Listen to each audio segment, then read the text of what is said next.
here at KFRI, Central Highlands Ecoregion Research Program, where we are going to learn about how we establish a tree nursery for production of seedlings, both for restoration and also for commercial purposes. So one thing to note is what are some of the factors that you need to consider as a person before establishing a tree nursery. Because tree nursery is key in establishing. The way you raise your seedlings will be determined by how they will survive in the field. So first of all, how do you establish a tree nursery? Before you start a nursery, you need to consider the site. How is your site in terms of is it accessible? Because you'll be selling seedlings, you'll be bringing in the nursery materials, so the nursery should be accessible all year round.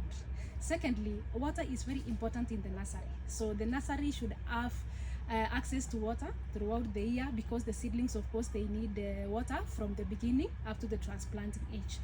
Another thing you need to consider is the type of soil that you are going to use. For us to raise seedlings, we need very good soils. We can have forest soil, also you can have the farm soils, but the soil should be able to support your seedling to grow with vigor, and also you plant in the field so that they can be able to achieve the objective of planting. What is the other thing that you need to consider when establishing the nursery? Terrain is very important, because in some areas you find it is hilly and you can't establish a nursery in hilly areas. Drainage is very important in the nursery, because the seedlings are very young, so that when it is raining, of course, they are not washed away in hilly places. And also the nursery should not be in a place where it is completely flat, to avoid flooding during a lot of rains. So what do? We need an area which is gentle sloping for us to have continuous production of seedlings throughout the year. Another thing is in terms of labor. The area that you are going to establish a nursery, of course, production of seedlings involves a lot of labor issues, so you need to have good labor for you to produce your seedlings. And another thing also, you need to consider what the market around your nursery needs.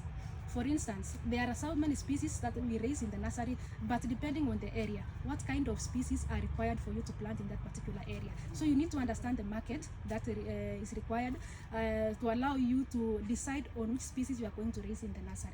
And then again, access to good seed.